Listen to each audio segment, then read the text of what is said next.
Hi viewers, welcome to Bhairava's kitchen. இன்றைக்கி நம்ம சுவையான ட்ரெடிஷ்னலான ஒரு உருளைக்கிழங்கு போண்டா செய்ய போகிறோம்.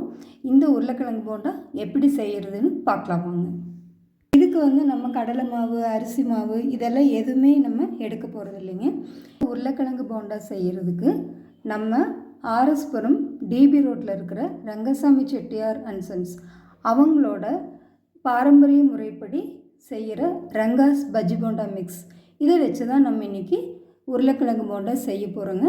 இந்த உருளைக்கிழங்கு போண்டா பஜ்ஜி மிக்ஸ் பார்த்திங்கனாக்கா நல்ல பாரம்பரிய முறைப்படி அந்த டேஸ்ட் மாறாமல் இருந்ததுங்க. நான் வீட்டில் ட்ரை பண்ணி பார்த்தேன், ரொம்ப சூப்பராக இருந்தது. இது உங்களோட ஷேர் பண்ணிக்கணும்னு விரும்புகிறேன். அதனால் இன்றைக்கி நம்ம அந்த ரெசிபி செய்யலாம். இதுதான் நம்ம ரங்காஸோட பஜ்ஜி போண்டா மிக்ஸுங்க. இந்த போண்டா செய்கிறதுக்கு உள்ளே வைக்கிற ஸ்டஃபிங்க்கு என்னென்ன வேணும், எப்படி செய்யணுங்கிறத நம்ம பார்த்துடலாம். இப்போ இந்த உருளைக்கிழங்கு போண்டா செய்கிறதுக்கு நான் ஒரு 1/4 கிலோ உருளைக்கிழங்கு வேக வச்சு இந்த மாதிரி ஸ்மாஷ் பண்ணி வச்சுருக்கேங்க. மசிச்சு வச்ச உருளைக்கிழங்கு ஒரு 1/4 கிலோ எடுத்துக்கலாம். இதுக்கப்புறமா பார்த்திங்கன்னா பொடியாக கட் பண்ண பெரிய வெங்காயம், ஒரு 2 பெரிய வெங்காயம் பொடியாக கட் பண்ணிக்கலாம். ஒரு 15 முந்திரி பருப்பு நல்லா பொடியாக கட் பண்ணி வச்சுக்கலாங்க. அதே மாதிரி ஒரு 2 கொத்து கருவேப்பிலை, மல்லி இலை, இது எல்லாமே நல்லா பொடி பொடியாக கட் பண்ணிக்கலாம். ஒரு ஸ்பூன் இஞ்சி நல்ல பொடியாக கட் பண்ணி இஞ்சி, 2 பச்சை மிளகாய் இதுவும் நல்ல பொடியாக கட் பண்ணிக்கலாம்.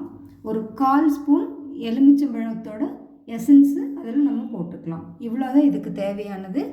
இது நம்ம எப்படி இப்போ செய்கிறதுங்கிறத பார்க்கலாம்.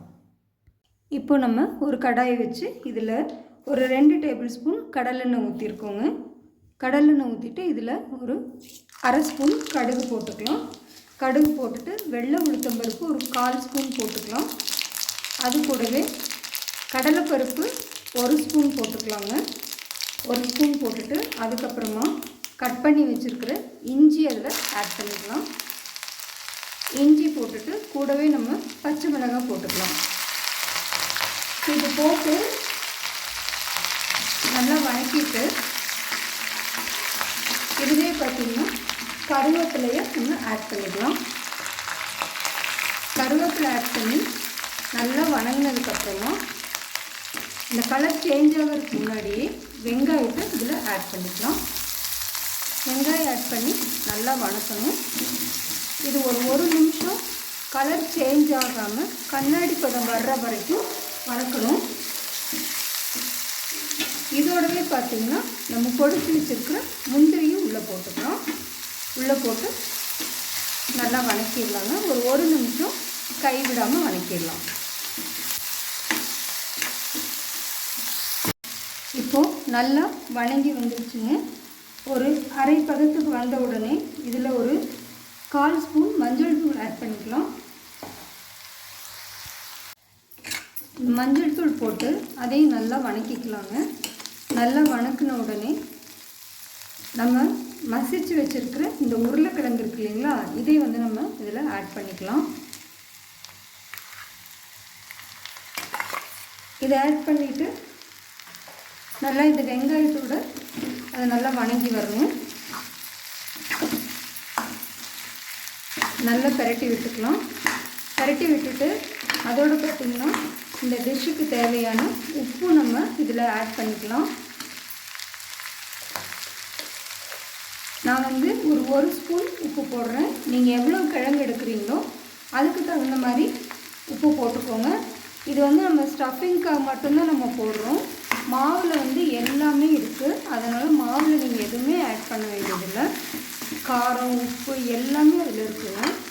நீங்கள் தண்ணி மட்டும் ஊற்றி மிக்ஸ் பண்ணிட்டால் போதும் உங்களுக்கு தேவையான அளவு. இப்போ இது நல்லா வதக்கிக்கலாம். உப்பு போட்டு இப்போ இது நல்லா வதங்கி வந்துருச்சுங்க. இந்த ஸ்டேஜில் பார்த்திங்கன்னா நம்ம எலுமிச்சம்பழம் இருக்கு இல்லைங்களா, எலுமிச்சம்பழம் ஒரு 1/4 ஸ்பூன் இதில் நம்ம பிழிஞ்சு விட்டுடலாம். பிழிஞ்சு விட்டுட்டு ஃப்ளேம் ஆஃப் பண்ணிடலாம். ஆஃப் பண்ணிவிட்டு அதிலே நம்ம மல்லி இலையை தூவி விட்டுடலாம். ஒரு 2 நிமிஷம் இப்படியே வச்சு அதுக்கப்புறமா நம்ம அதை பரட்டி விட்டுறலாம். நம்ம உருளைக்கிழங்கு போண்டாவுக்கு வணக்கணும் இல்லைங்களா, இந்த வணக்கின இந்த ஸ்டஃபிங்கை நல்லா இந்த மாதிரி உருண்டை பிடிச்சி வச்சுக்கலாம். நம்மளுக்கு எவ்வளோ தேவையோ அந்த அளவு சின்னதாகவோ பெருசாகவோ எவ்வளோ தேவையோ நம்ம உருண்டை பிடிச்சி வச்சுக்கலாம். இப்போது ஒரு பவுல் எடுத்துக்கலாங்க. பவுல் எடுத்துகிட்டு இந்த ரங்காஸோட பஜ்ஜி போண்டா மிக்ஸு நம்ம இதில் ஆட் பண்ணிக்கலாம். நம்மளுக்கு எவ்வளோ தேவையோ அவ்வளோ ஆட் பண்ணிக்கலாங்க. நான் இதில் ஒரு பாதி எடுக்கிறேன். எடுத்துட்டு இதில் பார்த்திங்கன்னா நம்ம தண்ணி ஒரே ட்ரிப்பில் போடாமல் கொஞ்சம் கொஞ்சமாக ஊற்றி மிக்ஸ் பண்ணிக்கலாம். நம்ம இதில் நிறைய தண்ணி எடுத்தோடனே ஊற்ற வேண்டாம், கொஞ்சம் கொஞ்சமாக ஊற்றி நம்ம இதை மிக்ஸ் பண்ணிக்கலாம். போண்டா போடுற அளவுக்கு அந்த பதத்துக்கு நம்ம மிக்ஸ் பண்ணிட்டா போதும். தண்ணி அளவாக பார்த்து ஊற்றிக்கோங்க. மாவு நல்லா மிக்ஸ் பண்ணியாச்சுங்க. போண்டா சுடுறதுக்கு தகுந்த பதத்துக்கு மிக்ஸ் பண்ணியிருக்கோம். இப்போ நம்ம போண்டா சுட்டுடலாம். இப்போ நம்ம கடாயில் எண்ணெய் ஊற்றிருக்கோங்க. எண்ணெய் நல்லா காஞ்சிருச்சு. ரொம்ப காய விடாமல் மீடியமாக இருக்கிற ஸ்டேஜில் நம்ம ஒன்று ஒன்றா போட்டுடலாம்.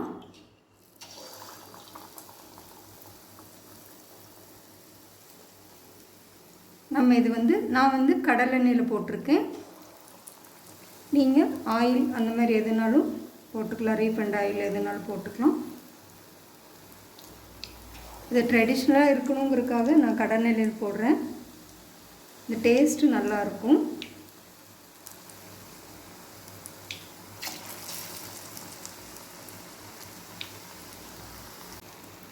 பாருங்கள், நல்லா சூப்பராக கோல்டன் கலரில் வந்திருக்கு பாருங்கள்.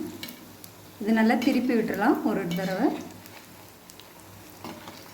இது எண்ணெய் ரொம்ப காஞ்சிருச்சுன்னா அந்த மேலே இருக்கிற அந்த கோட்டிங் உங்களுக்கு கருப்பாயிடும். மீடியமாக வச்சு சூப்பராக செஞ்சிடலாம். நல்லா கோல்டன் கலர் ஆயிடுச்சு பாருங்கள். இப்போ இந்த பபிள்ஸ் எல்லாம் போயிடுச்சு. நம்ம இந்த ஸ்டேஜில் இதை எடுத்துடலாம். இதே மாதிரியே நம்ம எல்லா போண்டாவையும் போட்டு எடுத்துடலாங்க. எண்ணெய் மட்டும் நல்லா காயாமல் மீடியம் ஃப்ளேமில் வச்சுட்டு சுட்டு எடுத்துடலாம். மீதி இருக்கிற ரெண்டாவது ட்ரிப்பும் போட்டு நம்ம எடுத்துட்டோங்க. பாருங்கள், நல்லா கோல்டன் கலர் ஆகிடுச்சு. பபிள்ஸும் கம்மியாக ஆரம்பிச்சிருச்சு. இந்த ஸ்டேஜில் நம்ம இதை எடுத்துடலாம். நல்ல ஒரு சூப்பரான சுவையான பஜ்ஜி போண்டா மிக்ஸில் ரெடி பண்ண ரங்காஸ் பஜ்ஜி போண்டா மிக்ஸில் ரெடி பண்ண ஒரு போண்டா ரெடி ஆயிடுச்சுங்க. இதுக்கு நம்ம தொட்டுக்கிறதுக்கு பார்த்திங்கன்னா தேங்காய் சட்னி வச்சுருக்கேன் நான். ரொம்ப அல்டிமேட்டாக இருக்கும் டேஸ்ட்டு. நீங்களும் வீட்டில் ட்ரை பண்ணி பாருங்கள். தேங்க்யூ.